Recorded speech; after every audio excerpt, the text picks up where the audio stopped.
ഇതിനു മുമ്പ് ആൾക്കാർ പറയുന്നുണ്ട് എനിക്കൊരു മോനാണ്, പക്ഷെ എങ്ങനെയാണ് വളർന്നു നമുക്ക് അറിയത്തില്ല, അത് അവരുടെ ഇഷ്ടം. പക്ഷെ എനിക്ക് പറയാനുള്ളത് നമ്മുടെ ഈ രാജ്യം കാത്ത് സൂക്ഷിക്കേണ്ട ആരാണ്? നമ്മൾ തന്നെയാണ്. അപ്പം ഈ വെളി രാജ്യങ്ങളിൽ നിന്ന് വരുന്ന ഈ കഞ്ചാവ് നമ്മുടെ ഈ നാട്ടിൽ വന്ന് ഒരുപാട് കുഞ്ഞുങ്ങളാണ്. അപ്പൊ എന്തായാലും ആ മക്കളോട് എനിക്ക് പറയാനേ ഉള്ളൂ, നമ്മുടെ രാജ്യത്തെ സംരക്ഷിക്കേണ്ടത് നമ്മളാണ്. അപ്പൊ നമ്മളെ ഈ കൊച്ചുമക്കൾ വളർന്നാട്ടെ ഇനി വലിയ വലിയ ആൾക്കാരാവേണ്ട ഈ പട്ടാളക്കാർ, നമ്മുടെ സോൾജേഴ്സ് നമ്മുടെ നാടിനെ സംരക്ഷിക്കുന്നത്. പിന്നെ ഈ മക്കള് ഇങ്ങനെ ഈ ലഹരിക്ക് അടിമയാകുമ്പോൾ സ്വാഭാവികമായിട്ടും ഇനി നല്ലൊരു സോൾജർ ഇവിടെ കാണത്തില്ല, ഉണ്ടാവും ഇല്ല. കാരണം അപ്പൊ നമ്മുടെ രാജ്യം സംരക്ഷിക്കാൻ വേണ്ടി നല്ലൊരു സമൂഹം ഇനി ഇല്ല.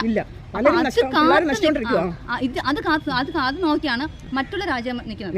ഉറപ്പായിട്ട് അത് തന്നെയാണ് എന്റെ മനസ്സിലാണ്. അപ്പൊ ഈ മക്കളെ എന്തിനാണ് ഇങ്ങനെ ഇതിലോട്ട് പോകണമെന്ന് എനിക്ക് മനസ്സിലാവുന്നത്. എത്ര നമുക്ക് പറഞ്ഞു കൊടുക്കാൻ പറ്റും, നിങ്ങൾ നമ്മുടെ രാജ്യത്തിനെ കാത്തോളൂ. നാളത്തെ എന്താണ് പോലീസോ അല്ലെങ്കിൽ നാളത്തെ സോൾജറോ അല്ലെങ്കിൽ നാളത്തെ മന്ത്രിയോ ഒക്കെ ആവേണ്ട മക്കള് ഇങ്ങനെ പോകുമ്പോൾ അവരെ മനഃപൂർവ്വം കുഴി ചാടിക്കുന്നതാണ്. കാരണം അവരുടെ മക്കളെ ഈ കൊടുക്കുന്ന ആൾക്കാരുടെ മക്കളെ സേഫാണ്. നമ്മുടെ